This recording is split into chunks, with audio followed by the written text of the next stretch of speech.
DR opstartede som radiostation i år 1925, hvor de senere hen er gået hen og blevet en tv-kanal også. De havde dengang patent, det vil sige, at de var den eneste radiostation, der var.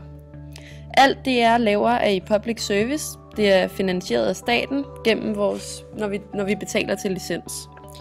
Nu er DR en oplysnings- og underholdningskanal, og de er også gode til at komme ud med nyheder. Og så har de også stadig radioen, og så har de den her hjemmeside, som de bruger til at komme ud med både nyheder og oplysninger om deres forskellige udsendelser. Hvis der er noget i deres koncerthus, så er det også det, de bruger til at være informationskilden. Det er en medieorganisation, som du både kan finde undervisningsmateriale og forskellig underholdning. Til de små, der er der blandt andet spil herinde, Oline, og hvor de også kan blive underholdt. Det rammer meget i forskellige aldersgrupper, så det dækker rigtig bredt ud til befolkningen. Hjemmesiden, det hedder dr.dk, og den rammer meget bredt ud til hele Danmarks befolkning, som jeg tidligere sagde, fordi det er public service, så de har et vist ansvar til at ramme ud til alle. Og det formår de også rigtig godt, både ved at de har Ramasjang og Oline, så har de har kanaler, der går ud til alle de forskellige aldersgrupper. I forhold til licensen, som man betaler for, der er de ret gode til at oplyse, hvad det er, man decideret betaler den DR-TV-licens. Man kan blandt andet blive tilmeldt til det, og i hele taget forklarer de godt, hvad det er, man decideret betaler til, og hvad det giver en, og hvad man kan få ud af det. Det som hjemmeside også bliver brugt til, det er, at man kan streame tv, man kan se gamle udsendelser, streame radio, undervisning og vejret og sådan. Man kan lidt af hvert. Som sagt kan man blandt andet høre radio, og der kan man vælge mellem de mange forskellige radiokanaler, som DR har. Og så hører det så via hjemmesiden. Man kan også læse hjemmesiden på flere forskellige sprog. Blandt andet kan man læse det på arabisk, hedder det. Og man kan få en DR-app til sin telefon. Og man kan også finde DR via nogle sociale medier, ligesom Facebook og Twitter. Så det er også nået ud til alle aldersgrupper, som sagt, også unge mennesker. Som I kan se, så er overskrifterne de er fremhævet med en rød farve for ligesom at få folks opmærksomhed.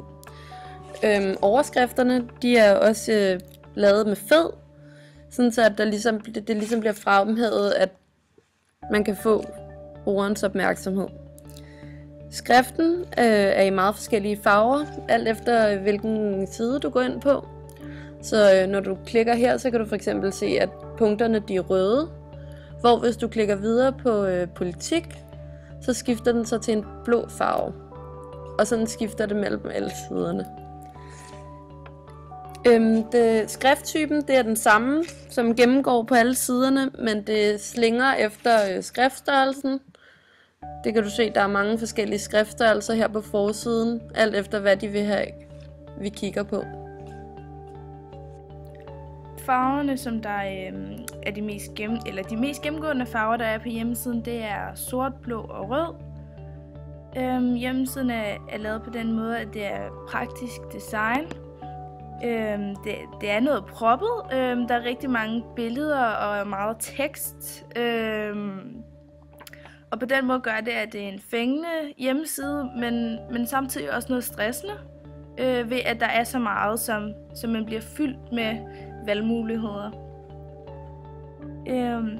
Hjemmesiden den giver mange informationer og muligheder lige fra starten af til at komme ind på forskellige links og læse om en masse. Der er mange blå farver, og de blå farver de symboliserer troværdighed, og de symboliserer også og viser, at DR er meget liberale. Der er mange overdrivelser på hjemmesiden, som der jo normalt er i forhold til deres nyhedsartikler, i forhold til overskrifterne for at være fængende. Der opstår noget antonomasi, hvor der er en artikel, der hedder Bjergged fortsætter hos dansk hold, hvor bjerggeden er en betegnelse for en cykelrytter, og antonomasien opstår ved, at man bytter cykelrytter ud med bjergged, og dermed ændrer det til et mere negativt ladet ord.